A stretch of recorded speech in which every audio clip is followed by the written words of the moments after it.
अच्छा अगर साहब हिते जेको असां वटि जेको लोकेलिटी मुरवज जेको सियासी सिस्टम आहे पॉलिटिकल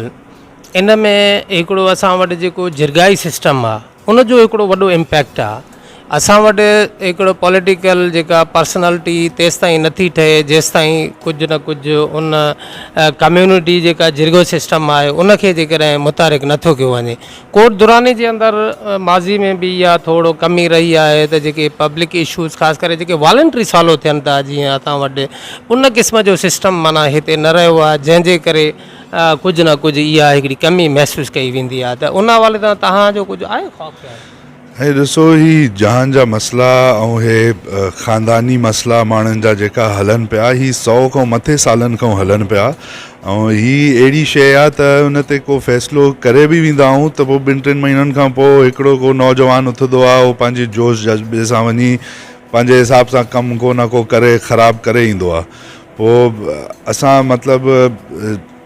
असां हिननि शयुनि में पाण त मां सम्झो त न्यू एंट्री आहियां मूंखे अहिड़ी रिस्पॉन्सिबिलिटी कॾहिं बि कोन ॾेई वई त मां वञी माण्हुनि जा जेका ज़ाती अहिड़ा मसइला आहिनि उन्हनि में पवां पर जेकी ख़िदमत वारा कम आहिनि उन में असां पूरे नमूने सां कोशिशि कई आहे त जिते किथे को कंहिंखे स्कूल जी या को बिजली जो को मसइलो आहे या किथे को ड्रेनेज जो मसइलो आहे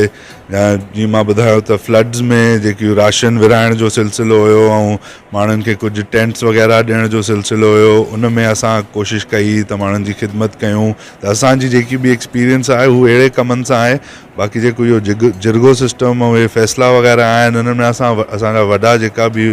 हूंदा आहिनि घर में उहो ज़रूरु असिस्ट कंदा आहिनि अगरि माज़रत सां हिते जेको असां वटि जेको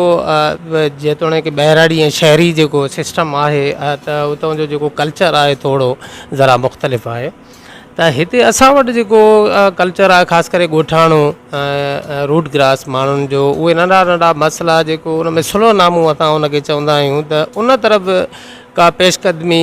जेको आहे सो थियणु घुरिजे मां सम्झां थो तव्हांजे तरफ़ां हा साईं बिल्कुलु असां मतिलबु हाणे त बिल्कुलु सम्झो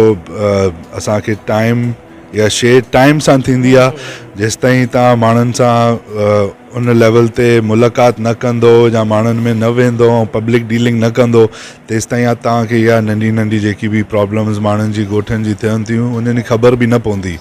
पोइ असां कोशिशि कयूं था त थोरा थोरा करे माण्हुनि सां वेहूं माण्हुनि खां टाइम वठूं उन्हनि जे घरनि ॾे वञूं ॻोठनि ॾे वञूं ऐं जेकी बि अहिड़ी का इशू हूंदी असांजी फुल कोशिशि हूंदी त जेतिरो वस हूंदो उन में असां हेल्प करण जी कोशिशि कंदासीं